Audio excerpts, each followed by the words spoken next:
Buenas noches a todos los que nos están siguiendo. Les saluda Rodrigo Campos y en nombre de Tusanaje quiero darles la bienvenida a este nuevo encuentro con Tusanaje. Hoy es una fecha especial. Si no es la primera, es una de las primeras veces donde dentro de la comunidad peruano-china hemos decidido tocar el tema del racismo. Un tema que hasta cierto punto es un tabú. Por eso es que debo confesar que tenemos semanas trabajando en esta mesa, tratando de cuidar los detalles, de abordarla de la manera correcta, en los términos correctos y desde la sensibilidad y la humanidad de las personas y sus experiencias. Todo este trabajo ha sido liderado por quien va a ser el moderador hoy día, quien es nuestro compañero Juan Hong Chun. Él es iqueño, que vive hace muchos años en Estados Unidos. Él está actualmente haciendo una maestría en la Universidad de Michigan y podemos decir que es un científico transdisciplinario interesado en la intersección de la ecología, tecnología, política y el desarrollo. Además, por supuesto, es activista de ecosocialismo, justicia ambiental, de colonialidad y antirracismo. Es fundamental hablar del racismo en estos momentos. Tan solo entre ayer y hoy las redes sociales han estado comentando un nuevo caso de racismo donde al parecer en el distrito de Magdalena del Mar, un joven tratando de enfrentarse al serenazgo del distrito utilizó una vez más, cansados de verlo siempre, insultos racistas, epítetos racistas. Es un tema de suma urgencia. Lo novedoso de esta mesa es que estamos incorporando al debate público la voz que no ha estado tan presente, la de los peruanos de ascendencia china y sus casos. Sin más, los dejo con Juan. Gracias, Juan. Buenas noches, muchas gracias Rodrigo por la oportunidad de moderar esta mesa sobre el racismo. Como ya lo has dicho, es algo muy oportuno, dada la coyuntura no solo en el Perú, sino también alrededor del mundo. Cada vez vemos más en los medios personas atacando a otras personas de forma verbal, a veces también de forma física. Sin embargo, también sabemos que hay activistas, investigadores y otros ciudadanos que llevan años luchando por la igualdad social. Este tema, como lo has dicho también, es un tabú y no es muy abarcado dentro de la comunidad peruana y menos en la comunidad Tuzán. Nosotros queremos hacerlo un tema de conversación. Es por eso que esta noche contamos con la participación del especialista en historia del racismo, el doctor Marcel Velázquez, de la Universidad de San Marcos. También contamos con la participación de 3 tuzanes, quienes nos darán su testimonio. Huixin Lin es estudiante de comunicación de la Universidad César Vallejo. Nacida en Guyana de padres chinos, emigró a los 6 años al Perú y se identifica como tuzán. También contamos esta noche con la participación de Valeria Wong, graduada de la Universidad de Lima como comunicadora para el desarrollo. Es activista política, feminista comunitaria e interseccional. También es creadora audiovisual. Se identifica como afro-tuzán. Esta noche también contamos con la participación de Nilton Ma. Él es actor, escritor y narrador oral. Con estudios de artes escénicas en la Escuela de Expresión y Arte Augusto Boal, es hijo de un inmigrante chino y de una madre peruana. Su identidad se entreteje en la cultura china y la cultura andina. También tenemos una participación muy especial del doctor Marcel Velázquez Castro. Él es doctor en literatura latinoamericana por la Universidad Andina Simón Bolívar. Enseña en la Facultad de Letras y Ciencias Humanas de la Universidad San Marcos, así como en la Universidad Católica. Es un especialista en la historia del racismo y ha escrito sobre nacionalidad, etnicidad, modernidad y género en la literatura peruana. A continuación, quisiera explicar un poco el formato de nuestra mesa. Nuestro invitado especial, el doctor Marcel Velázquez, nos hablará primero sobre el contexto histórico del racismo a los inmigrantes chinos y tuzanes. Seguido de eso, escucharemos testimonios de nuestros 3 invitados tusanes acerca de sus experiencias con el racismo y la identidad tusán en un formato de pregunta-respuesta. Quisiera, por favor, darle la bienvenida al doctor Marcel Velázquez. Muchísimas gracias por estar con nosotros esta noche. Gracias, Juan Francisco, y a todos los que están participando en esta mesa, y en particular a los que son miembros del colectivo Tustanaje. Voy a ofrecer una breve síntesis de la construcción discursiva, fundamentalmente, pero también de prácticas sociales contra los inmigrantes chinos. Y, digamos, me voy a concentrar en el periodo en el cual se define una serie de atributos, se asignan una serie de estereotipos que van construyendo un racismo que tiene diversas dimensiones. Tenemos que comenzar en el siglo XIX, a mediados del siglo XIX, la población esclava afrodescendiente ha descendido significativamente producto de una serie de leyes, y se llamaba a la agricultura, digamos, de la costa del Perú, la Venus de Milo, porque se decía que no tenía brazos, y que por eso era necesario traer nuevos trabajadores que reemplacen a estos que estaban disminuyendo por diversas normativas, por ejemplo, la prohibición del tráfico de esclavos en los mares, ¿no es cierto? Entonces, es ahí donde surge una serie de iniciativas para empezar una inmigración china que va a tener características muy particulares.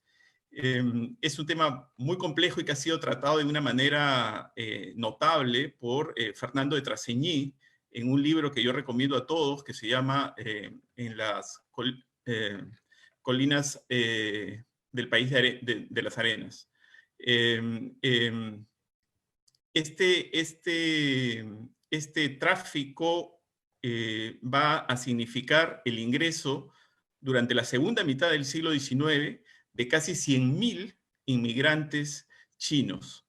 El viaje duraba casi 4 meses, era un viaje en condiciones terribles, que de alguna manera podría pensarse también la intersección con el viaje del comercio negrero en el Atlántico, ¿no?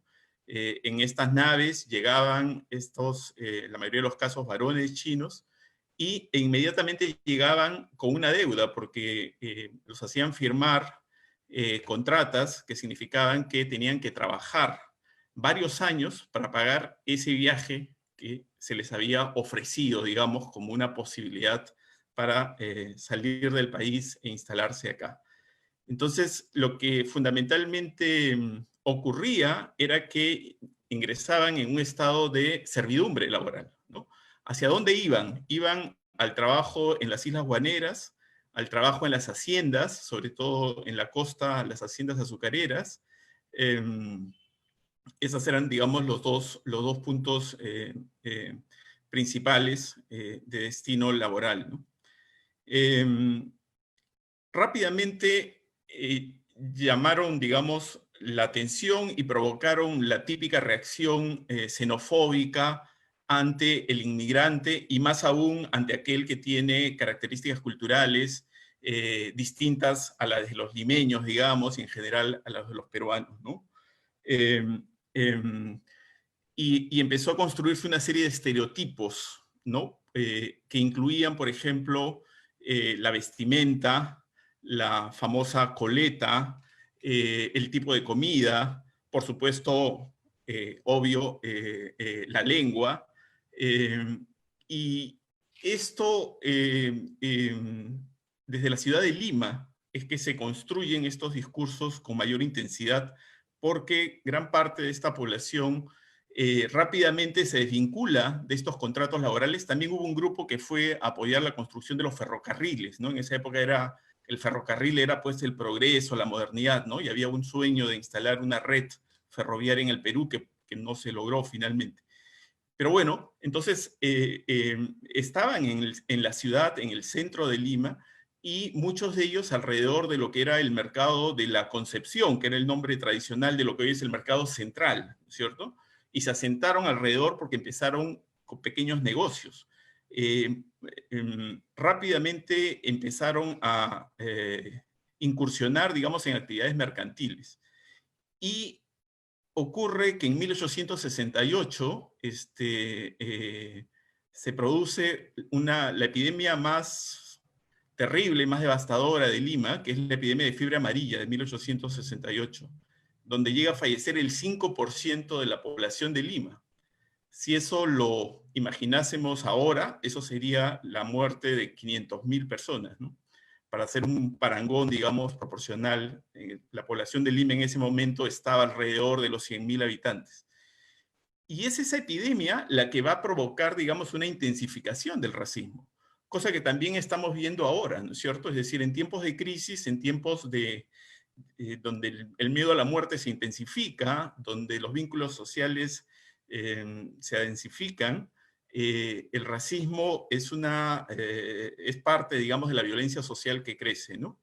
Y se trata de establecer una correlación, a pesar de que no existía ninguna, por supuesto, entre la epidemia de fiebre amarilla y la población china, ¿no? Se considera que ellos tienen viviendas, viven en viviendas hacinadas, insalubres, y que de alguna manera contribuyen con la propagación de la epidemia. Esa es la primera vez en que se establece ese tipo de correlación, pero no será la última. La población china, y esto creo que es muy importante, sobre todo para los descendientes, ¿no? En condiciones muy adversas, consigue, digamos, mantener un lugar social y avanzar, digamos, en las redes mercantiles vinculadas sobre todo al comercio, ¿no? Y también empieza a crear zonas de intersección con la cultura popular limeña. Eso es muy interesante. Por ejemplo, los servicios de los herbolarios chinos, que empiezan a ser apreciados por la gente porque les resuelven las dolencias, las enfermedades menores que podían aparecer.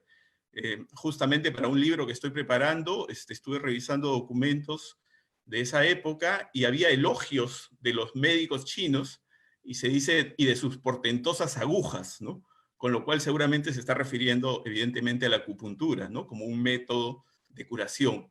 Entonces, en esta época hay esta zona de intersección, digamos, en la medicina, pero también, por supuesto, en la comida. Muchos de los chinos de Lima se dedican al comercio de comida, ¿no? A las fondas, como se llamaba en esa época. Y también está, sobre todo a finales del 19 e inicios del 20, el consumo del opio, que va a crear otro espacio de interacción y de sociabilidad, ¿no? Entonces, a la par que existía esta discriminación e incluso este racismo, porque se consideraba, digamos, que el grupo de inmigrantes chinos poseía ciertos atributos morales que estaban directamente correlacionados con su raza, entre comillas, existía en paralelo, en simultáneo, estas zonas de intersección, estas zonas de consumos comunes, digamos, con los pobladores de Lima, ¿no? Bueno, ¿qué pasa en 1903? Sigue la inmigración china vinculada con los grupos del Partido Civil.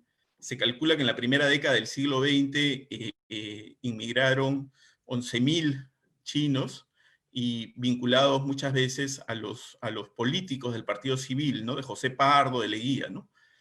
Y se empieza a construir un racismo, una animadversión de sectores populares contra la población china, porque ven que la población china compite con ventaja por los puestos de trabajo y además prospera con mayor rapidez que los sectores populares limeños. Esto se materializa en una serie de textos. En particular hay una revista que tiene imágenes muy crudas, muy fuertes, ¿no? Lo advierto por si acaso, racistas contra la población china, y que luego compartiré algunas para que ustedes vean la intensidad, digamos, de esa violencia gráfica, no solo discursiva, sino gráfica contra la población china a inicios del siglo XX. Y ahí ocurre la famosa epidemia de 1903 de la peste bubónica. Y a pesar de que los hechos, digamos, y los primeros médicos que estudiaron el brote, digamos, de la epidemia en un molino, establecieron 5 o 6 muertes antes de la muerte de un chino Ubi, que era el cocinero, la prensa resaltó y destacó que fundamentalmente él era, digamos, el primer contagiado, y por lo tanto, de alguna manera, se vuelve a correlacionar la enfermedad, en este caso la epidemia de la peste, con la población china, ¿no? Y se intensifican todos esos prejuicios y estereotipos que ya venían del siglo XIX, como había mencionado antes. Y esto va a movilizar, digamos, a sectores populares contra los chinos, e incluso va a haber saqueos y ataques a los comercios chinos en 1904, perdón, 1909. Viene un alcalde, Guillermo Billinghurst, hacia 1909, y es un alcalde que se presenta a sí mismo como un representante del higienismo. ¿Qué cosa era el higienismo? Es una teoría, digamos, médica, pero también es una lectura de la sociedad en la que se pone énfasis en que las enfermedades se producen por causas externas, ¿no? Como la suciedad, los malos hábitos, ciertos vicios, costumbres, ¿no? La falta de ventilación en las habitaciones, etc. Y este alcalde, haciendo suyo, digamos, todos estos discursos racistas contra la población china, va a dirigir lo que va a ser probablemente uno de los hitos en la construcción de la cultural, ¿no? Del racismo en el Perú, que es la destrucción del callejón Otaiza. El callejón Otaiza era un callejón que estaba muy cerca de la calle del Capón, en el barrio chino, y era un lugar donde vivían muchísimos inmigrantes chinos. Como suele ocurrir con toda población inmigrante, los que recién llegaban buscaban auxilio, buscaban solidaridad, vínculos con los que ya estaban establecidos, pues y había muchas viviendas en las cuales había un alto número, digamos, de habitantes, ¿no? Y como ya había epidemias constantes en Lima, lo de la peste bubónica comenzó en 1903, pero no se fue, a año se reactivaba.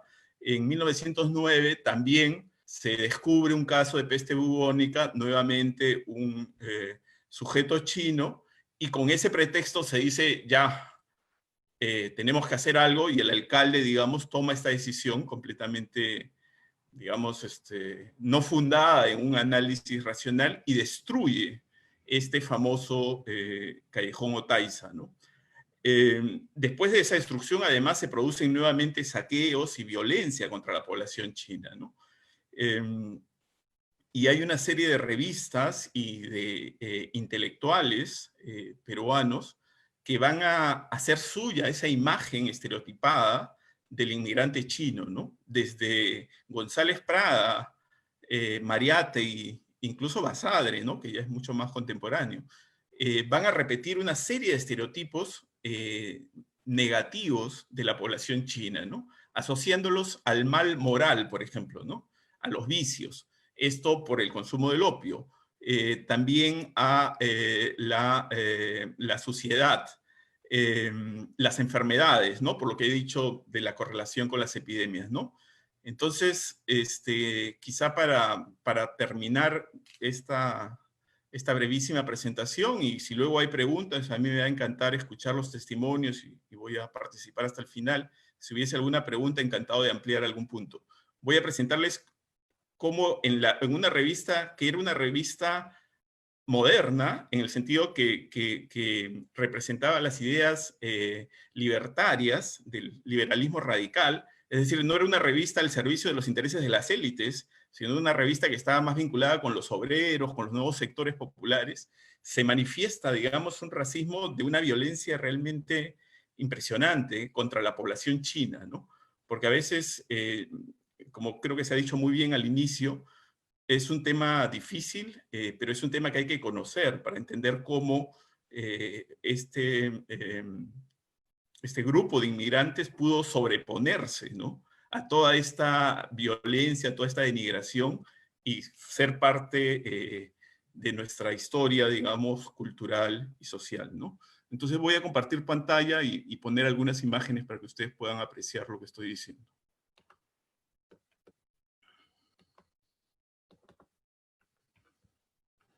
Este es un artículo que yo publiqué que se llama Las encrucijadas de la modernidad criollo popular, la revista limeña Fray Cabezón, 1907-1910, ¿no? Entonces, vean ustedes esta primera imagen.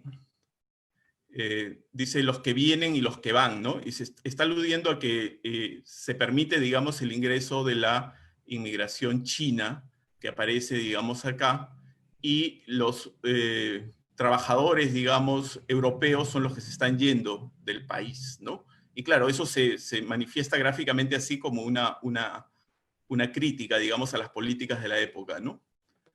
Acá se ve mejor.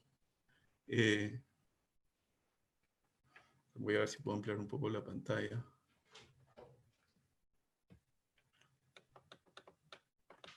Si ustedes logran ver, ¿no? Dice acá, los que vienen y los que se van, ¿no? Entonces están llegando la población inmigrante china y se están yendo acá trabajadores, ¿no? Y la idea es pues que los presidentes de la época están propiciando esta inmigración en vez de fortalecer dentro de la lógica racialista de la época la inmigración europea, ¿no? Que era un poco el anhelo de las élites criollas que lleguen los europeos a Lima, ¿no? Y se mezclen con la población de acá. Bueno, tiene que ver con otro tema, por eso la paso. Vean esta, por ejemplo, ¿no? Súper violenta, en la que la población china aparece animalizada y como queriendo dominar, digamos, todo el Perú, ¿no? Entonces, de manera irónica dice, ¿no? El resurgimiento de la República, pero evidentemente el dispositivo gráfico está más bien atacando a esta población como extranjera, como ajena y peligrosa para la propia nación peruana, ¿no?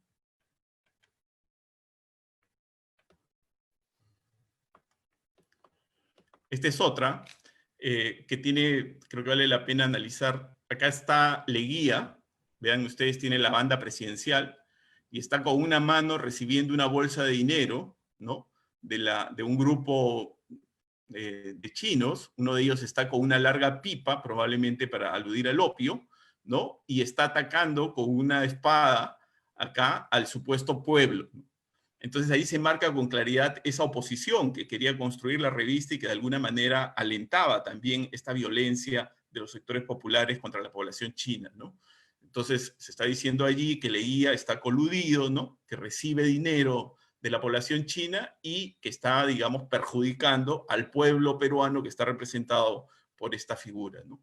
También es interesante notar cómo aparece acá un niño, ¿no? Al lado del varón, mientras que en el caso de los chinos no hay esa representación, digamos, del colectivo familiar nunca, sino aparecen siempre como seres individuales, solitarios, y se destaca en varios discursos incluso como estériles, ¿no? Lo que evidentemente era falso, ¿no? Pero son construcciones culturales. Y acá una, bueno, también bastante violenta, La Peste Negra y La Peste Amarilla. Esta revista era una revista anticlerical, se oponía a la iglesia, ¿no? Y entonces presenta a la patria peruana como siendo succionada, ¿no? Siendo violentada por estos dos enemigos, ¿no? Y por qué también hay una relación entre, digamos, la iglesia o los curas y los inmigrantes chinos, porque había muchos curas europeos que llegaban a Lima, ¿no?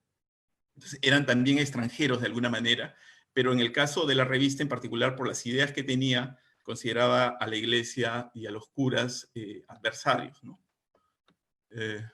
Bueno, esto tiene que ver con otra cosa, pero igual la dejo ahí. Entonces creo que con estas imágenes ustedes pueden darse cuenta de la intensa violencia que padeció la comunidad de inmigrantes chinos en la ciudad de Lima al inicio del siglo XX, ¿no? Y poder ver en el contraste, digamos, con lo que ocurre ahora, cómo esa imagen ha cambiado radicalmente y hay una nuevos vínculos, aunque también a veces reaparecen, y seguramente ustedes lo conocen mucho mejor que yo, algunas de estas acusaciones, digamos, atávicas que sustentaron el prejuicio y la discriminación racial contra la población china. Esta sería mi presentación. Juan Francisco, disculpa si me excedí en el tiempo. Muchísimas gracias, doctor Velázquez. Ha sido una presentación muy informativa. Yo quisiera preguntarle su opinión. Usted nos ha contado bastante sobre el contexto histórico del inicio de la migración china. ¿Nos podría decir cuál es su opinión, quizá de una forma comparativa, con el resurgimiento también de este estereotipo de las personas enfermizas, la peste, con el COVID-19 y la población china, la población Tuzán? Sin duda, ¿no? Sin duda, lo vemos, digamos, desde la política internacional, ¿no? Cuando tienes a un presidente como Trump insistiendo en esto de Chinese virus, como si los virus tuviesen nacionalidad, ¿no es cierto? O sea, eso es una cosa absurda, pero sin embargo contribuye a fortalecer un estereotipo y una asociación, ¿no? De lo que es una pandemia con una población determinada. Y a través de las redes sociales y a través de distintos dispositivos, digamos, de comunicación contemporáneos, ha resurgido y se han producido múltiples manifestaciones y agresiones, ¿no?, contra la población china, producto de esta pandemia que está padeciendo el mundo, ¿no? Entonces podemos ver cómo retornan, ¿no?, reaparecen estas correlaciones y sirven para agredir, estereotipar, y sobre todo en tiempos de pandemia, el miedo conduce a la violencia, ¿no? No es casual lo que estamos viviendo en el Perú.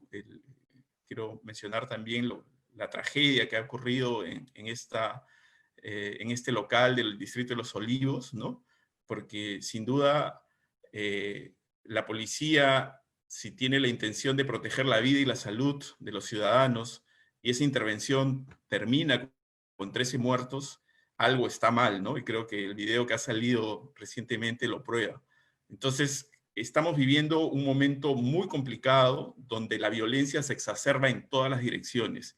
Y una de esas direcciones tiene que ver, sin duda, en la reactivación, digamos, de dispositivos culturales, racistas y de exclusión contra la población china en este momento. Muchísimas gracias por su intervención. A continuación vamos a escuchar testimonios de nuestros 3 invitados tuzanes. Lo que ha conversado el doctor Velázquez va a matizar muchísimo las conversaciones que tenemos. Yo creo que es muy importante rescatar la idea habló un poco sobre el mestizaje, ¿no? El mestizaje como una forma de blanqueamiento, y yo creo que el mestizaje en el Perú ha hecho que nuestra comunidad, la comunidad china, la comunidad tuzán, sea una comunidad un poco olvidada en el discurso de la peruanidad. Generalmente a los tuzanes no se piensa en nosotros cuando se piensa en la peruanidad.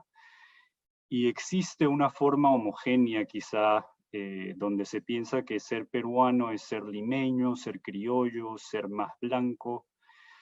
Y por eso esta noche vamos a contar con 3 tuzanes que nos van a hablar sobre eso. Y antes de hablar del racismo, quisiera preguntarle a ellos sobre sus propias identidades. Yo creo que la identidad, la tuzanidad en nuestro caso, se intersecta a su vez con clase social, con el género y con otras cosas. Así que me gustaría pedirle a cada panelista que responda a la siguiente pregunta. ¿Cómo te identificas y cómo la tuzanidad es parte de la construcción de tu ser? Quisiera comenzar, por favor, con Milton Ma. Buenas noches con todos y gracias por la oportunidad de formar parte de esta mesa. Bueno, para mí el ser tuzán es una identidad y creo que la he ido descubriendo a través del tiempo.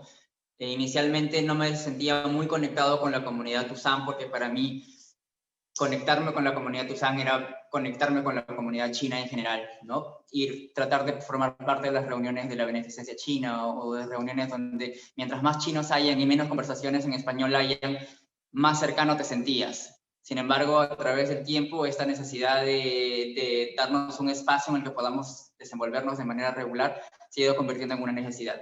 y es en ese sentido en el que yo considero que se encuentra cimentada mi identidad como peruano, porque hay que recordar que el ser Tuzán, al menos para los que somos descendientes, nos convierte en peruanos con ciertas peculiaridades, con ciertas distinciones, diferencias que no hacen ni más ni menos que otro peruano, pero que sí tienen ciertas diferencias, por ejemplo, culturalmente hablando, respecto a la comida, las maneras de comunicarnos o las formas de relacionarnos dentro de nuestras familias son completamente distintas también. Entonces, considero que yo no podría identificarme de ninguna otra manera, porque para mí el ser Tuzán es decir de manera implícita que soy peruano, pero que tengo características distintas. Entonces, y es exactamente como me defino. Muchas gracias, Nilton. Ahora, Valeria Wong, por favor, si puedes compartir con nosotros cómo te identificas y cómo la tusanidad es parte de la construcción de tu ser. Buenas noches con todos. Estoy bastante agradecida de participar de la plataforma. Directamente a la pregunta, ha sido un proceso de reconocimiento a lo largo de mi vida, porque yo vengo de una familia que es una unión entre un chino y una afroperuana. Ambos, bueno, tuvieron un hijo que es mi abuelo, y él es un pardo achinado, que es una definición histórica que da Isabel Laucent Herrera, una antropóloga que estudia a la comunidad china en el Perú. Y al comienzo, desde la niñez, siempre me vi más asociada con esta parte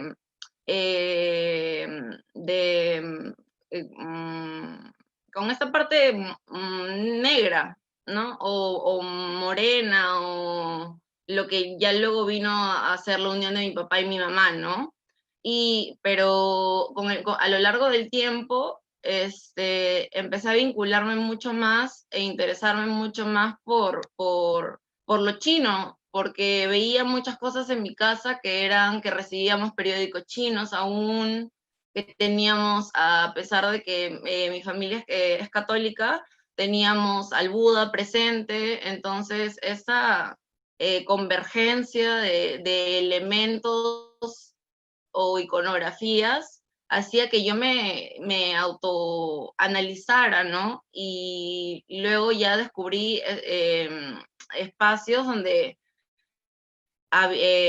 existían concretamente personas que respondían a la idea de mestizaje, ¿no? Que en realidad es no visibilizar o tratar de invisibilizar las peculiaridades de cada una de estas comuniones, ¿no? Como ser afro-tuzán o indígena tuzán. Entonces, bueno, con respecto a eso, ¿no? Sí, yo me identifico de esa forma.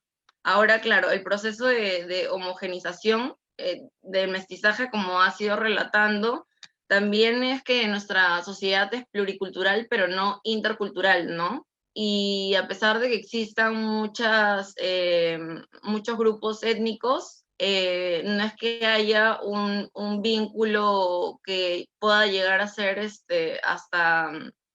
pueda llegar a ser el reconocimiento de los otros, ¿no? De la otredad, por así decirlo. Y bueno, por ejemplo, también cito la idea del ministerio, o sea, una idea, ¿no? Del Ministerio de Cultura, no sé si me estoy explayando demasiado, pero del Ministerio de Cultura, que, por ejemplo, reconoce alrededor de 400 comunidades, pero en realidad son 600, o sea, 200 más no se reconocieron. Entonces, ¿qué hay con eso, no? Y el mestizaje es esa invisibilización. Entonces, también el tema de los censos, por ejemplo, ¿no? Me parece que eso es un punto a tocar, porque por la propagación de información que el Estado podría tener sobre muchas personas desconocen, ¿no? Como los términos, entonces no se pueden reconocer a sí mismos hasta en temas tan como legales, temas más burocráticos, por así decirlo. Pero sí, esa ha sido más o menos mi identidad. Sí. Muchas gracias, Valeria. Muy interesante tu participación. Yo creo que lo que hablas del censo es interesante. Como comunidad hay muchas personas con ancestros chinos que a veces no han tenido acceso a conocer su herencia por muchos motivos. Y yo creo que el mestizaje es parte de eso, desde el punto en que a veces no nos permite hablar sobre nuestras diferencias, ¿no? Ahora quisiera pasar a nuestra siguiente invitada, Huixien Lin. Huixien, por favor, responde cómo te identificas y cómo la tusanidad es parte de la construcción de tu ser. Buenas noches con todos. Mi nombre es Huixien Lin y el día de hoy me siento muy feliz de participar en esta mesa. Me identifico como Tusam porque tengo lo mejor de dos mundos. No soy de aquí ni de allá.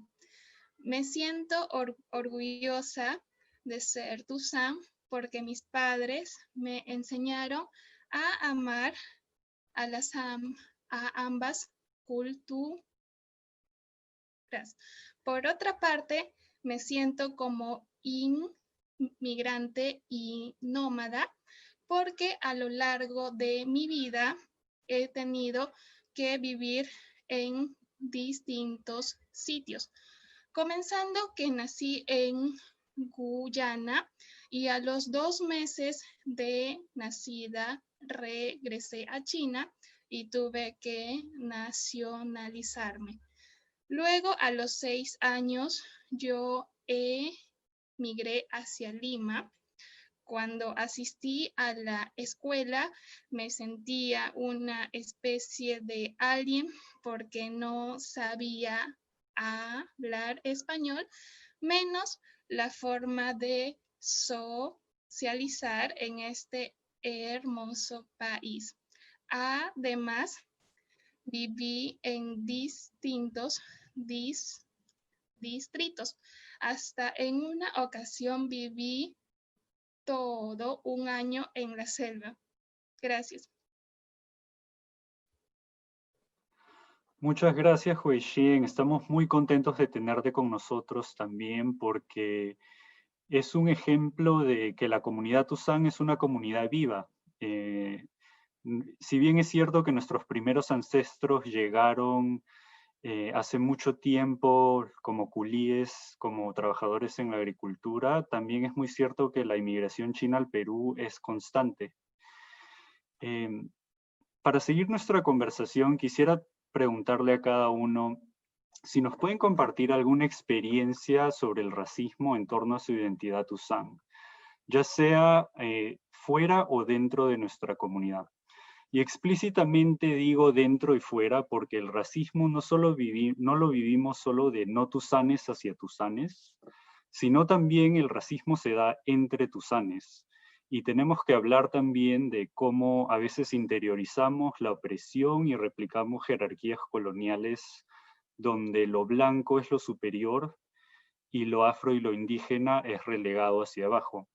Así que nuevamente quisiera comenzar con Nilton Ma. Nilton, ¿nos podrías comentar alguna experiencia sobre el racismo que te ha sucedido? Bueno, hablando de experiencias son múltiples, ¿no? Yo tengo la peculiaridad de ser hijo de chino y madre peruana, pero la mayoría de mis rasgos son más pegados hacia los rasgos de mi papá. He sufrido de racismo desde ambos lados, ¿no? Comenzando desde cosas pequeñas. No sé, nunca me acostumbré durante la adolescencia, por ejemplo, a que me llamen chino. Sin embargo, no podía hacer ninguna otra cosa al respecto, ¿no? Era el único Tusán que estudiaba en un colegio nacional en Comas y todo el mundo me identificaba como tal, ¿no? En primer lugar, jamás pasaba desapercibido por la manera en la que soy y también por la manera en la que me veo. Y del mismo modo, cuando asistía a reuniones de la comunidad, por ejemplo, en las que, no sé, amigos o familiares podían comunicarse en el idioma con otras personas, era como, se sentía la desidia desde el momento en el que les decías que no hablas chino, ¿no? O, por ejemplo, un par de veces me acerqué a la beneficencia china y venían y me hablaban en chino y no sabía qué responder y pedía como alguien que me pueda atender en español y simplemente se daban la vuelta y se metían a la oficina, cerraban la puerta y no volvía a saber de nadie más. Tenía que acercarme o a la secretaria o a alguna persona que estuviera atendiendo para saber si realmente me habían escuchado o no. Y finalmente era un rotundo no prácticamente, ¿no? Entonces ese tipo de situaciones han sido muy constantes. Si quieres, digamos que tratemos de casos específicos, sí te puedo dar casos específicos, ¿no? Durante algún tiempo trabajé en el banco, por ejemplo, en una de las agencias de Scotiabank. Y bueno, normalmente uno tiene tendencia a hacer las mismas cosas que hace todo el mundo, ¿no? Crecemos en una comunidad donde aprendemos a manejarnos de manera comunitaria y a manejarnos con ciertas normas sociales con las que el resto se comunica.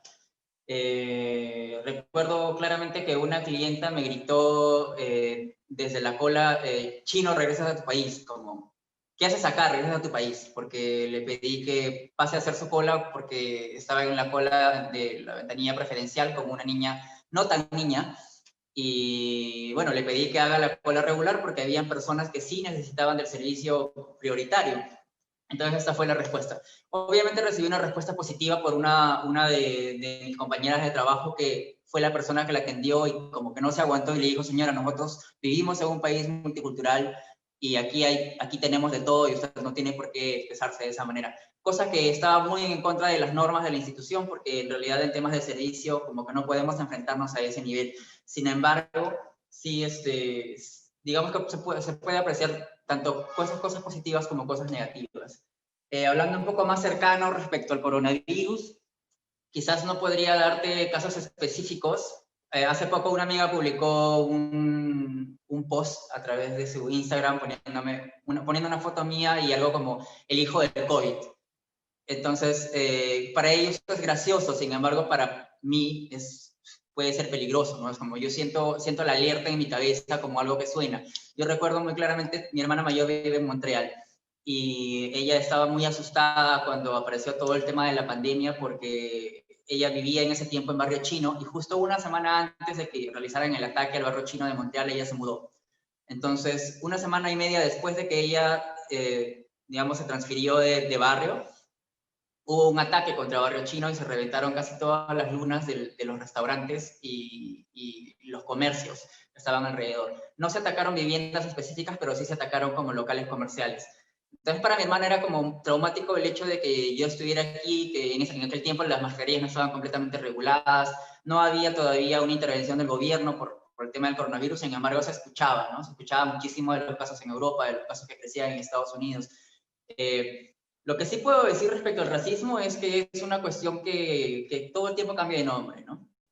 A través de los años venimos enfrentando no solamente los estereotipos, sino los tipos de categorización que recibimos por parte de las demás personas. El simple hecho, por ejemplo, de escuchar a una persona que te llame chino sin conocerte, o sin siquiera tratar de hacer el intento por recordar tu nombre, ya es un tipo de agresión racista también. Sin embargo, lo hemos normalizado. Para algunas personas es muy común. Yo, por ejemplo, ahora ya no me molesta tanto escuchar a las personas que me llamen chino, pero normalmente las personas que son más cercanas a mí siempre me han llamado por mi nombre y he encontrado gente que lo hace de este modo. Ahora, yo tengo una actitud un poco también cerrada, ¿no? Creo que el simple hecho de haber crecido en una localidad siendo el punto diferente, me ha hecho crecer como una barrera. Entonces, normalmente cuando me presento en algunos círculos en los que no me siento seguro, tengo tendencia a mostrar un aspecto de mí que es bastante diferente al que yo realmente soy, ¿no? Yo suelo ser una persona bastante cálida,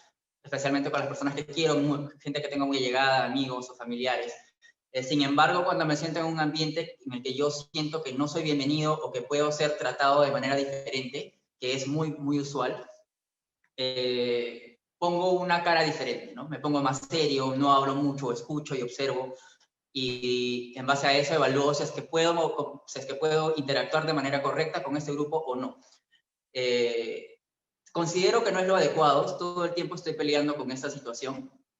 Pero bueno, como les decía, en realidad estos temas solamente cambian de tiempo en tiempo, ¿no? La discriminación siempre está ahí y siempre explota de alguna manera. La xenofobia está presente en todos los ámbitos, pero especialmente con los chinos. Y creo que es básicamente en nuestra comunidad peruana, es porque no se le, tal como dijo Rodrigo en el inicio de la reunión, no se ha hablado al respecto.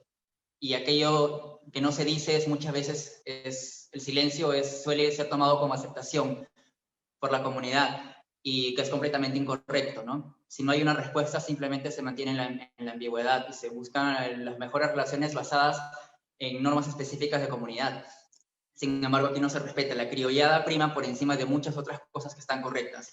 En ese sentido, puedo decir, por ejemplo, hace algunos años, cuando salió esto del Chifa Asia, el Chifa que supuestamente ofrecía carne de perro para el público, hubo todo un ataque, hubo toda una caída. Mi prima tiene un Chifa justo al frente del Chifa Asia y sus ventas decayeron al 10% de lo que vendía normalmente. A mí me gritaron en la calle: chino come perro, regresa a tu país.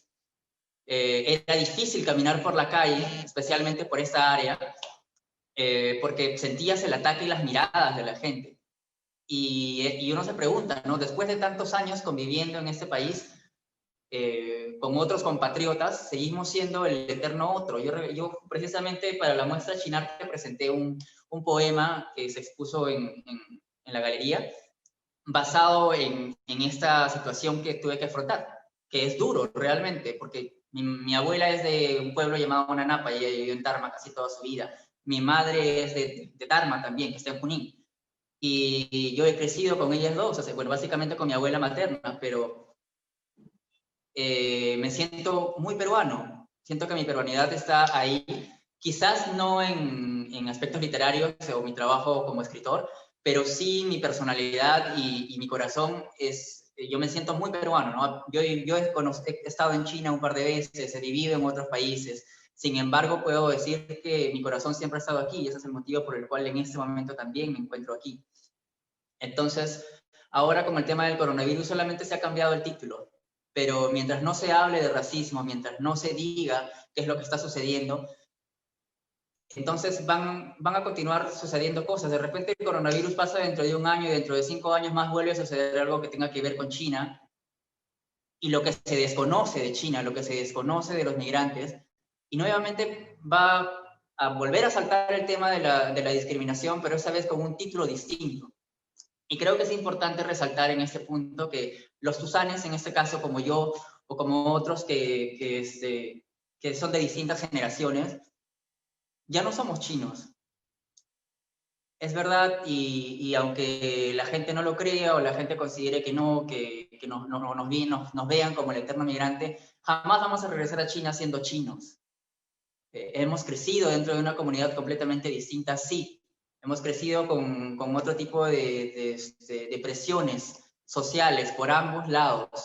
Yo soy parte también de la comunidad LGTBI y para mí ha sido muy difícil salir del closet por muchos años, no solamente por la presión familiar por el lado de mi familia peruana, sino también por el lado del qué dirán dentro de la comunidad china, donde en algunos casos todavía sigue siendo un tabú hablar de homosexualidad. Entonces hay una doble represión por este lado. Y hablar al respecto también es hablar de racismo, es hablar de segregación, ¿no? Entonces para una persona como yo, donde he crecido siempre estando en el ojo de la tormenta, donde siempre he crecido siendo la persona distinta alrededor de los demás, donde todo el mundo tiene un ojo, donde pasas y es imposible pasar desapercibido, darte cuenta que también compartes una opción sexual distinta a lo normal o lo normalizado, es un doble golpe. Entonces tienes que enfrentarte a la comunidad, 1, por ser chino, y 2, por ser gay. Y son dos cosas de las que tú no tienes la culpa. Porque tendríamos que dejar de hablar de razas, tendríamos que dejar de hablar de orientaciones. Y eso es algo que escapa de nuestras manos, porque así somos. Es lo que nos toca vivir. Y creo que es una labor importante hablar al respecto, porque, bueno, yo tengo una niña y yo no quisiera que mi hija pase por las mismas cosas que he tenido que pasar yo. Y en ese sentido también es importante fortalecer, ¿no? Porque hay que recordar que lo que es distinto no necesariamente es peligroso. Y también debemos recordar que cada persona es peculiar y cada persona es diferente en su propia formación, en su propia bagaje cultural, porque somos una comunidad multicultural y aunque lo blanco sea lo más aceptado, no podemos olvidar de dónde venimos, porque es ahí donde se encuentra nuestra raíz y es ahí donde se encuentra absolutamente todo. Eso es todo lo que quiero decir. Gracias. Muchísimas gracias, Nilton. Has compartido mucho de tu testimonio personal, te lo agradezco. Has hablado muchísimas cosas que en la comunidad Tuzán debemos mencionar. Y eso de llamar a la gente chino es algo que a veces yo pienso nos deshumaniza, ¿no? O sea, no nos llaman por nuestro nombre, sino nos llaman por una apariencia o por un apellido. Y hablo de la apariencia porque también todos los tusanes somos diferentes, de distintas generaciones, de distintos encuentros, de diferentes comunidades, y nuestras apariencias son muy distintas. Y el racismo se vive a través de la apariencia, lamentablemente. Entonces ahora quiero invitar a Valeria Wong a responder la misma pregunta.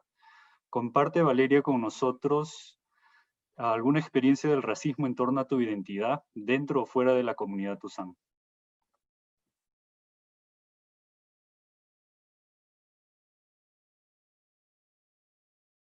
Es de Hong Kong en 1921 y creo que tiene que ver mucho también con el aspecto socioeconómico, ¿no? El tema del racismo. Es decir, como, bueno, de acuerdo a como compartía Marcel, el profesor Marcel Velázquez, el tema de lo económico y de esta competencia hace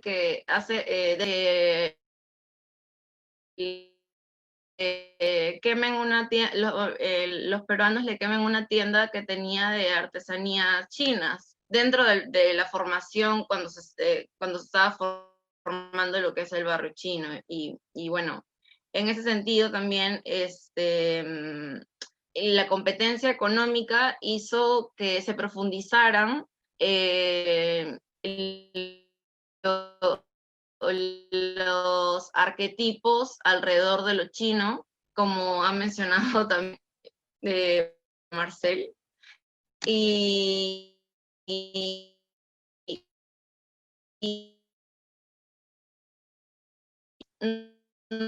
no,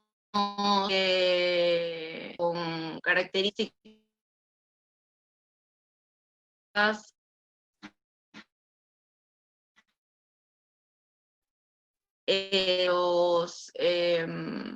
también nuestra poca la R por la E, por así decirlo, con lo peruano, porque en este proceso, acá hay muchas anotaciones, y el tema de los rasgos es a nivel, o sea, es como, ¿cómo decirlo? Entre los tusanes y los peruanos, los que no somos con mayor apariencia de rasgos chinos, no somos considerados o somos, por así decirlo, relegados, ¿no? Relegados o con menos aceptación y menos legitimidad del discurso, ¿no? Y eso es un tema que debemos trabajar y fortalecer como dentro de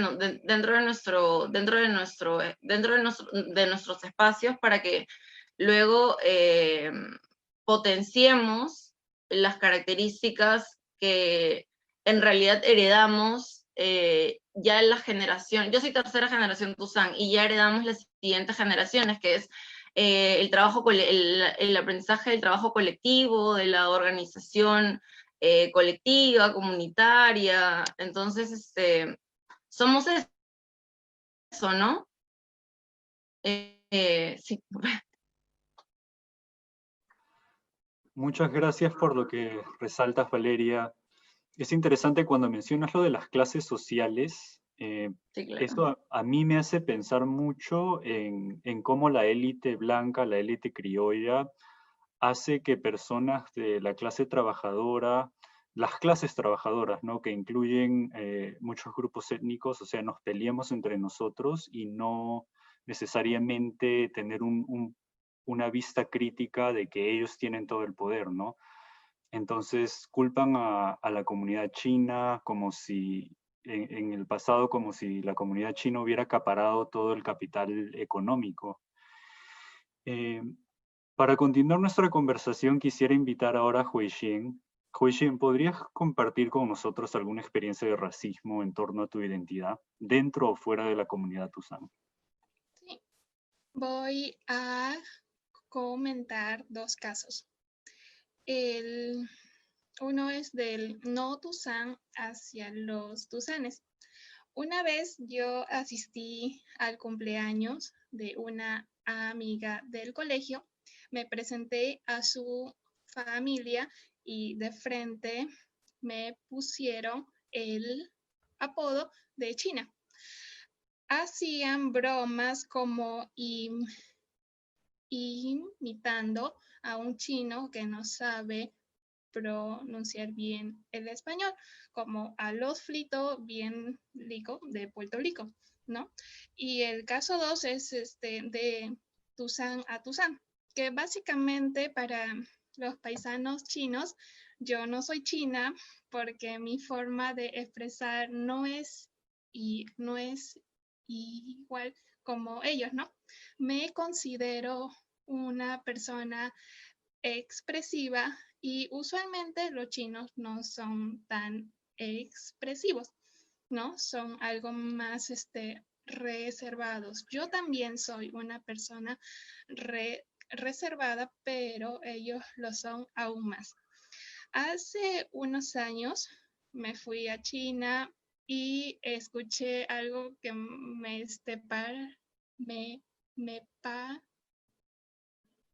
pareció muy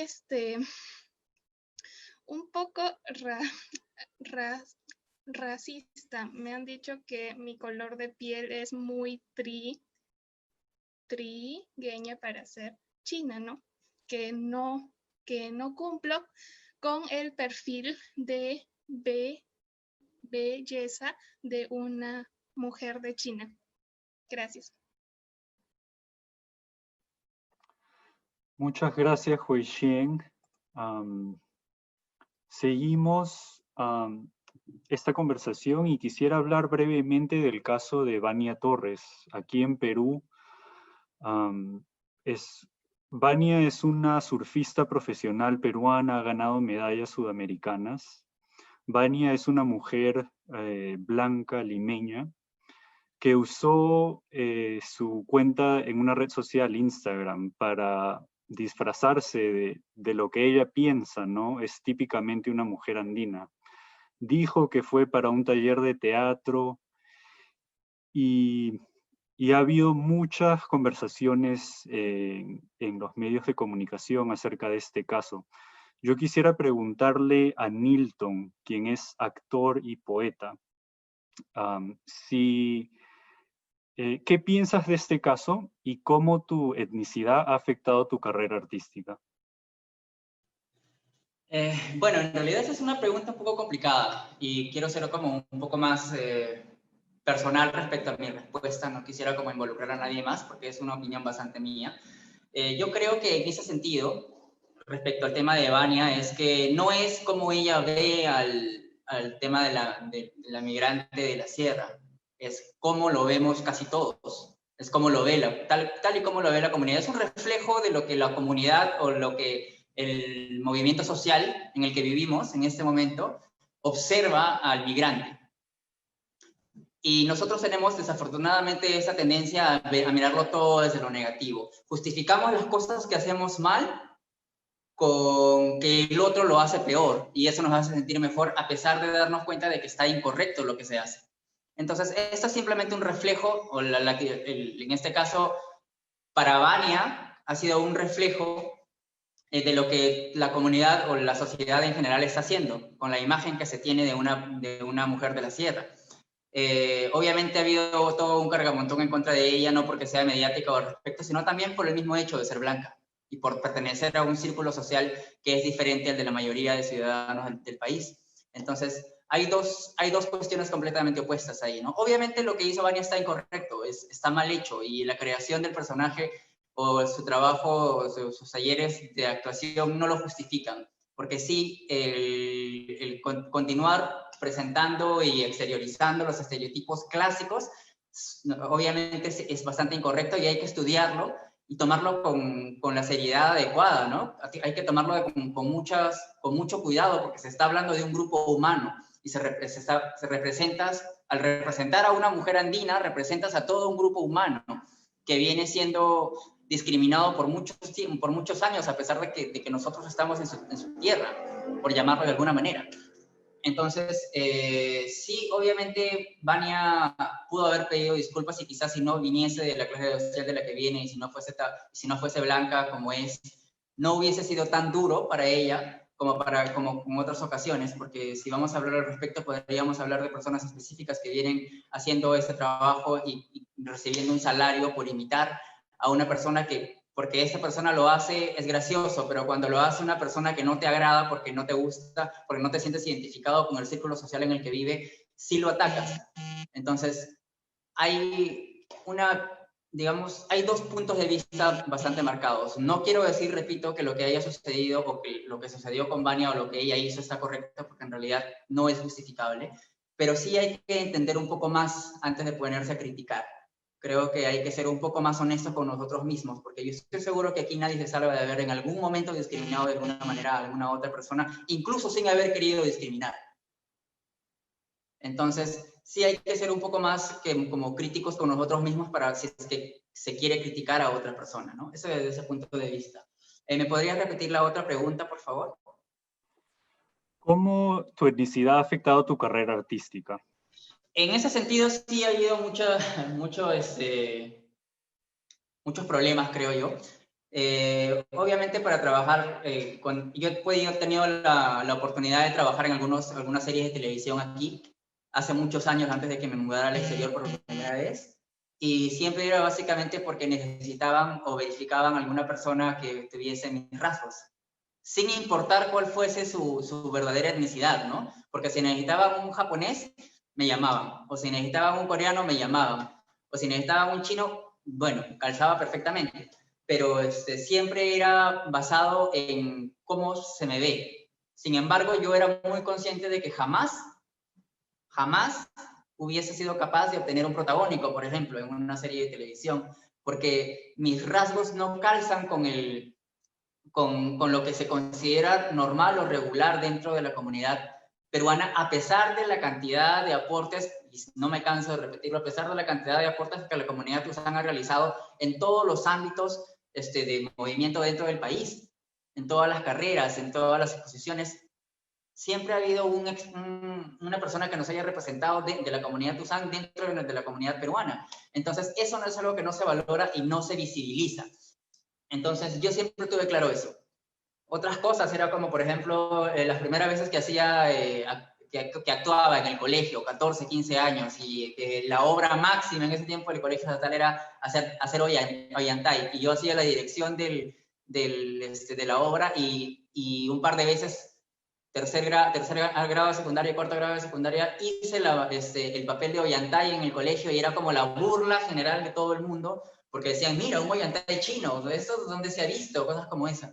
Entonces, realmente la imagen cumple muchos factores, ¿no? Y muchas veces puede ser un impedimento cuando quieres. Y hace poco leía también respecto a una actriz americana que decía que en la industria del cine americano no conseguía papeles más que cuando tenía que hacer de alguna guerrera china, o si tenía que hacer de algún personaje específico creado, que no hablaba de la gente en general, sino que hablaba de una persona de un rasgo específico, que básicamente era para cumplir como con una cuota de diversidad. Y ese es un problema que, bueno, con lo que tenemos que afrontar y vivir de manera continua, ¿no? Obviamente he tenido que crear muchos espacios para poder yo hacer la expresión de mi propio arte, y he entendido que no puedo quedarme a esperar a que mi comunidad o que la propia gente de mi país busque mi trabajo, porque en realidad nunca me van a buscar como el trabajo de un peruano, me van a buscar siempre como el trabajo de alguien más.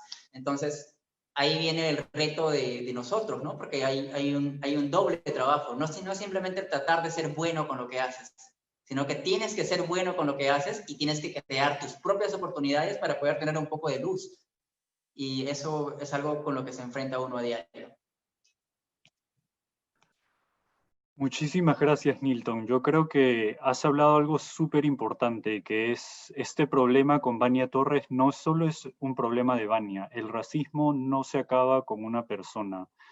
Y como lo has dicho, nosotros como sociedad tenemos que pensar en este tipo de actos de burla, donde se usan la cultura y los rasgos físicos de otras personas. Y tenemos antecedentes como la paisana Jacinta y el negro Mama, lamentablemente, que han sido personajes populares. Y solo recientemente se tiene de verdad una discusión sobre todo lo malo que están haciendo. También han existido en la televisión estereotipos de personas de origen asiático, como es Cui Lee o el chino Yufra, quien tiene ascendencia china, pero se autoexotiza, ¿no? Usa prótesis o maquillajes para tener ojos más pequeños, o usa prendas de vestir, entre comillas, orientales. Por eso quiero preguntarle a Huixien.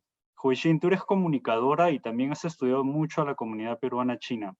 ¿Por qué piensas que existen estos estereotipos sobre cómo son los chinos y cómo son los tusanes? Bueno, yo considero que esto existe debido al desconocimiento. Los seres humanos, por lo general, al conocer a una persona, suelen prejuzgar, ya sea porque en una publicidad han visto cómo supuestamente actúa un asiático. Los estereotipos más comunes en la comunidad Tusán es que no pueden pronunciar la R, son buenos en matemáticas, saben cocinar comida china, saben kung fu y más cosas, ¿no? Gracias. Gracias, Huixien. Es importante resaltar que estos estereotipos son como personas fuera de nuestra comunidad nos imaginan, y lo mismo sucede con representaciones a otros grupos, ¿no? Nunca es una representación auténtica de quiénes somos, sino una imaginación completamente incorrecta. Y ya que hablamos de estos temas de estereotipos, de identidad, y lo he mencionado antes, ¿no? De que tenemos que hablar de qué se entiende por ser peruano. Ser tusán, a veces no se entiende que ser tusán es también ser peruano. Entonces quisiera preguntarle a Valeria, ¿cuál es tu opinión sobre la tusanidad dentro de la identidad peruana? Yo creo que hay una disonancia entre las características que tenemos como herencia los chinos, que venimos a ser los tusanes, y es disonante con características tal vez que no son predominantes del ser peruano, sino lo criollo, reglas que probablemente nosotros por herencia no llegamos a encajar, ¿no? Dentro de esta dinámica de la vida de un peruano.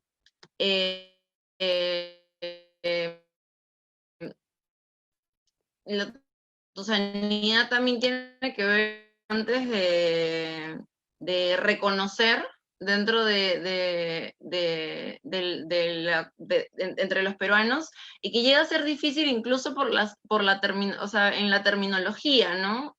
Muchos desconocen la palabra, pero claro, ser peruano es ser Tuzán, pero es ser este híbrido, y del cual me siento bastante orgullosa porque converge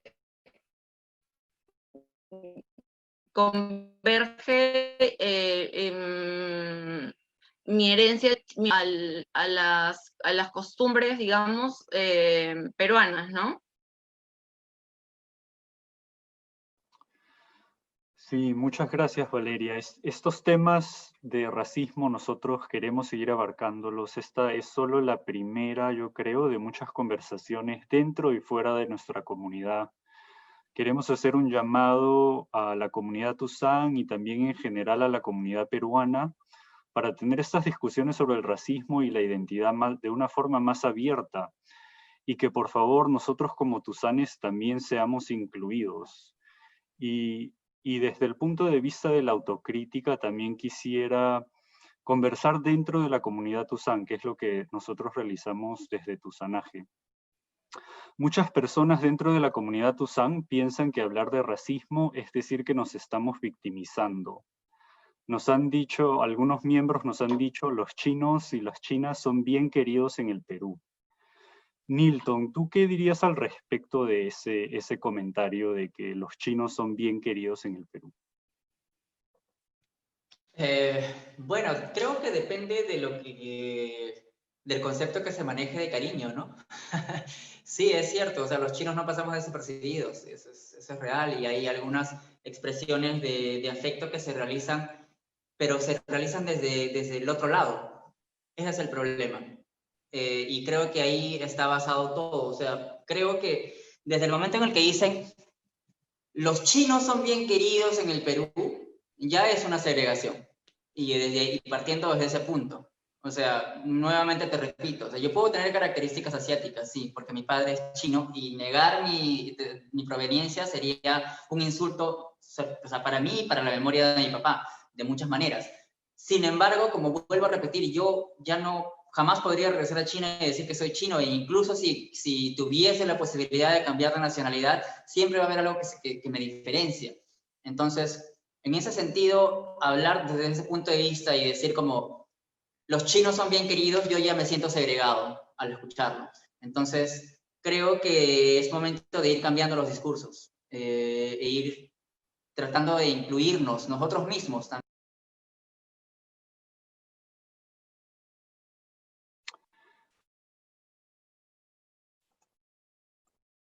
Nilton, estás en tu micrófono, por favor.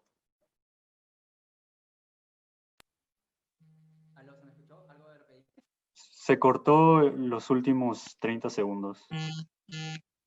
Ok, bueno, lo que les decía básicamente es que también es importante ver desde una posición autocrítica y verificar que la marginación no solamente viene desde el otro lado de la otra orilla, sino también hay una automarginación en muchos aspectos, sea por proteccionismo o sea por la necesidad de una respuesta en contra de esta discriminación por parte de una comunidad que es distinta, que pertenecen al mismo punto pero que es distinta. Entonces, hay que considerar que muchas personas prefieren ensalzar sus aspectos más importantes de su comunidad para sentirse mejor o para también sentirse distintos y decir, ¿sabes qué? Todo lo que estás diciendo lo voy a poner a mi favor. Entonces, eso también es un medio de protección, y muchas veces no nos damos cuenta porque crecimos escuchándolo, crecimos viviendo en un medio en el que se vuelve tan común que no lo identificamos. Y creo que sucede lo mismo con las demás personas, que ellas consideran que llamarte chino es de cariño, o decirte, no sé, te encanta es una broma que te va a parecer graciosa a ti, o que le tiene que parecer graciosa a todo el mundo, o que se estiren los ojos como solían hacer cuando yo era adolescente, en cualquier lugar en el que llegara. Ahora por lo menos la gente es un poco más discreta, pero años atrás era una historia completamente distinta. Y te estoy hablando pues de que 15, 17 años atrás. Entonces, en esos años era completamente diferente, no había ningún tipo de pudor cuando te hablaban. En ese tiempo la canción que mencionó Hui Xiang, arroz frito, era una salsa, bueno, tenía como el chinito quiere arroz frito, bien frito, ¿no? Y era como, lo trataban de imitar el acento chino, entonces era una gracia que para todos los demás era normal, pero quienes atacaban eran a nosotros. O sea, en cada fiesta a la que yo iba, me ponían la canción por el simple hecho de burlarse al respecto y de ponerme en el centro. Y uno tenía que oírse o fingir que también era divertido, o tratar de alguna manera de salir airoso de lo que sucedía. Entonces, sí es importante que cuando se expresan al respecto a una comunidad que es distinta en la que los demás conviven, se haga desde el yo, desde el interno, y no desde el ojo externo, porque, nuevamente repito, o sea, que me digan los chinos son bien queridos, ya me está segregando en ese punto, ¿no? Hay que tener cuidado con las palabras. Gracias, Milton. Es muy interesante ese comentario que recibimos de los chinos son bien queridos. Vino, de hecho, de un compañero Tuzán, diciendo de que no debemos abarcar estos temas, ¿no? Ahora quisiera preguntarle a Huixien, ¿cómo te gustaría que personas fuera de la comunidad se unan a nuestra lucha? ¿Qué cambios te gustaría ver en la sociedad peruana respecto a los estereotipos y la representación de la comunidad Tuzán? La educación es fundamental. Debemos reconocer que la sociedad en el Perú es multicultural y multiética. Me gustaría ver una sociedad con más amor, con más empatía y respeto. Los tusanes somos multifacéticos. Lo podemos observar en las artes, en la música, en la comunicación, la política, la medicina y muchos ámbitos más. Debemos de enseñar a nuestros niños que vivimos en un país multiétnica. Aceptar que somos diferentes. Sin embargo, esto no nos hace ni más ni menos. Lo más importante en un ser humano no es su color de piel, sino lo que tiene en su alma. Gracias. Muchas gracias, Huixien. Si algo ha quedado claro en nuestra conversación es de que el racismo es parte de la sociedad peruana. Es algo que no podemos negar y tenemos que tener estas conversaciones. Ya sea algo consciente o inconsciente, nos afecta a todos. Y yo creo que es hora de dejar de negar que existe dentro de nuestras comunidades. Valeria, para terminar, yo quisiera preguntarte algo muy importante. El racismo no solo lo recibimos nosotros como tusanes, sino otras comunidades como las comunidades afro, las comunidades indígenas. ¿Cómo piensas que la comunidad tusán puede ser aliada de otras luchas antirracistas? Sí, yo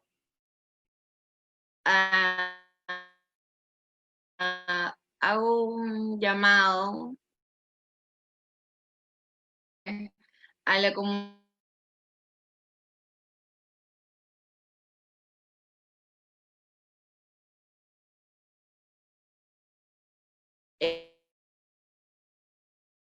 y que hemos hecho esta mezcla con también valores peruanos, pero este ejercicio de reconocimiento de nuestra diversidad va a llegar a motivar el respeto de parte de los peruanos en general. También en la organización y en la presencia de una voz mucho más clara, ¿no? Y para eso necesitamos un tejido dentro que ya haya superado esas taras que dentro de cualquier movimiento suceden, ¿no? Encontrar las coincidencias también con más espacios, con más etnias que han sido invisibilizadas, porque esto, estas coincidencias también se encuentran por el racismo, o sea, son por el racismo y por llamarnos, por mal llamarnos minorías. Entonces, primero el ejercicio me parece que debe ser interno, potenciar y reconocer que también la lucha de las mujeres chinas en el Perú ha sido una expresión de construcciones orgánicas feministas, ¿no? Y también encontramos coincidencias con las comunidades LGTBI, y eso nos une frente a un discurso hegemónico que pretende invisibilizar la fuerza que podemos tener siendo o uniéndonos mucho más. Y luego también quisiera saludar y reconocer la fuerza de los espacios sociales antirracistas, como lo son los afros y los indígenas. Necesitamos una mesa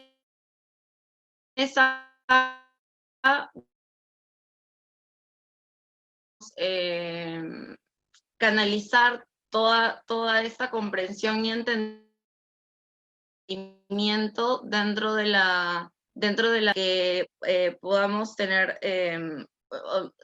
hacernos más sólidos como un bloque, ¿no? Y así tener una voz mucho más contundente, sumarnos a esas luchas, ¿no? Hacernos presentes.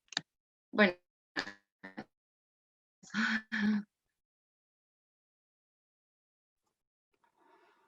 Muchas gracias, Valeria. Has hablado de algo muy importante. Nosotros como tusanes necesitamos tener una voz, y Tusanaje es ese espacio para tener estas conversaciones sobre el racismo, sobre identidad y sobre todas las intersecciones que tenemos, porque somos una comunidad muy diversa. Tenemos afrotusanes, tusanes indígenas, tusanes mujeres, tusanes LGBT. Todas estas luchas están conectadas y nosotros queremos ser parte de ellas. Bueno, quisiera leer algunas preguntas que nos están haciendo a través de Facebook. Lamentablemente, una de las que quiero compartir es de alguien que nos comenta: Trump se ha encargado de culpar a China y a la OMS por el COVID-19. Y lamentablemente una persona dice, pero eso es cierto. Vemos incluso a través de nuestras conversaciones de que este racismo, este estereotipo donde nosotros traemos enfermedades, vive, ¿no? Y me parece que esta persona es Tusan, tiene un apellido chino. Entonces esto nos lleva a la conclusión de que tenemos que trabajar dentro de nuestra comunidad para entendernos a nosotros mismos, y también trabajar fuera de la comunidad para trabajar con las otras luchas que tienen muchos años. Yo creo que nosotros como tusanes no tenemos la experiencia que tienen otros grupos luchando contra el racismo, contra la desigualdad social. Estoy viendo si hay alguna otra pregunta. Bueno, quisiera abrirlo. Tenemos desafortunadamente poquísimo tiempo, pero si alguien tuviera alguna pregunta por Facebook, por favor, antes de terminar.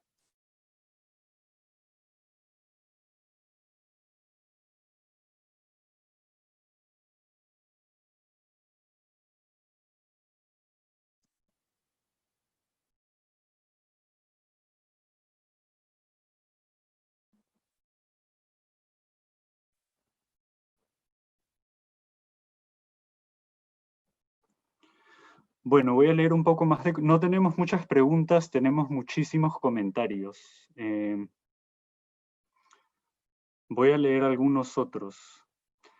Es interesante el comentario sobre el caso de Vania. Es cierto, las reacciones también están influenciadas por el hecho de que ella es blanca. Es importante no perder de vista la caracterización de las personas andinas migrantes que hacen también artistas no blancos. Ejemplos hay muchos, personajes de Vuelta al Barrio.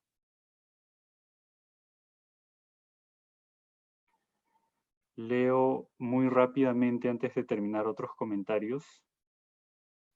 La discriminación racial en el Perú parte de la apariencia física.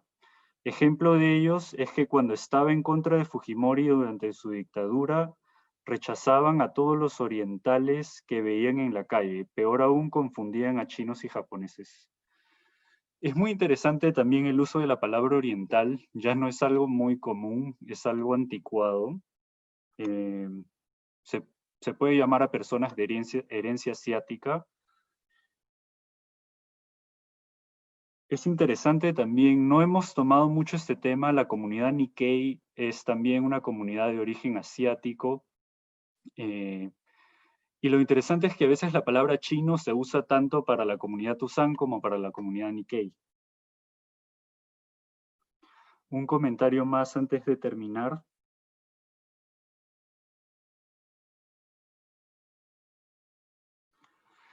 En las conferencias de la peruanidad, los ponentes plantean que la razón que no incluyen a tusanes o niqueis para el análisis de la peruanidad es que esa migración es reciente, tardía. ¿Qué opinan con ese planteamiento? Me parece esa una buena pregunta. No sé si hay alguien en la mesa que quisiera contestarla.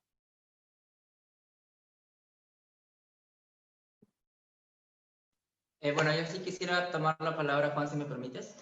Ya, por favor. Bueno, no sé a qué le llaman una migración tardía, sinceramente. Nosotros hemos cumplido 171, estamos por cumplir o hemos cumplido ya 171 años de migración desde la primera llegada del primer barco que trajo a los chinos al Perú. Y creo que cuando hablamos de peruanidad en el extranjero, como el tema más clásico que tenemos actualmente, que es el de la gastronomía, tenemos platos de bandera que están desarrollados, fusionados y creados en base a la gastronomía también que la comunidad china le ha otorgado al país. Y bueno, eso solamente hablando desde lo que está en el pico del iceberg, ¿no? Son 171 años. O sea, vamos a cumplir 200 años de independencia y los chinos tenemos 171 años de presencia dentro de esto. O sea, no considero que sea tardío de ningún modo. Quizás lo que sí puedo decir es que los chinos o la comunidad china ha sido una comunidad que ha trabajado muy en silencio, como en muchos otros países, siempre trabajando desde adentro, desde el centro, y protegiéndose de alguna manera por todos estos ataques que se han recibido, y más que todos los ataques han sido por las diferencias, ¿no? Por las diferencias culturales y por todo aquello que es distinto para los demás genera miedo. Entonces, este miedo es el que probablemente también haya empujado a esa comunidad a trabajar desde lo interno, buscando un crecimiento sin mirar tanto hacia el exterior. Entonces, esta burbuja también ha servido para que ellos se puedan proteger de alguna manera. Sin embargo, es imposible que no hayan habido aportes y que se nos considere una influencia tardía de ningún modo. No lo creo, no, ni siquiera relativamente. No creo que sea admitible. Tenemos palabras dentro de nuestro uso diario que pertenecen al chino, al lenguaje, obviamente modificado con una entonación distinta, pero que tienen su raíz en palabras chinas, en expresiones. Desde los juegos de los niños, el clásico yanquempo, el clásico sillao que en toda cocina peruana se encuentra, una palabra que en otros países de habla hispana, de otros países que hablan en español, no se utiliza o no se conoce. ¿Por qué? Porque es básicamente algo adquirido y se adquiere de esa influencia de la comunidad china. Entonces, sinceramente no creo que sea tardío de ningún modo. Sí, completamente de acuerdo. Y tú le has dado al clavo exactamente. De los 200 años de nación, la comunidad china, la comunidad tuzán, nosotros sus descendientes tuzanes, tenemos 171 años. Es imposible decir que hemos llegado tarde o que no formamos parte de la peruanidad. Bueno, con esto concluye nuestra transmisión Hablemos de Racismo. Muchísimas gracias a todos nuestros panelistas, al doctor Marcel Velázquez. Muchas gracias por compartir y participar de este conversatorio. Hay muchísimas preguntas que quedaron por responder en Facebook. Lamentamos que no hemos tenido el tiempo, pero esto sí les digo, nosotros prometemos de que esta va a ser solo la primera de muchísimas conversaciones sobre este tema. En algún momento quisiéramos también invitar a activistas, académicos, personas de otras comunidades para tener un conversatorio intercultural también. Bueno, eso es todo. Muchísimas gracias. Me despido de Tusanaje. Muchas gracias por la invitación para moderar. Ha sido un gusto muy grande. Buenas noches. Buenas noches, gracias. Hasta pronto.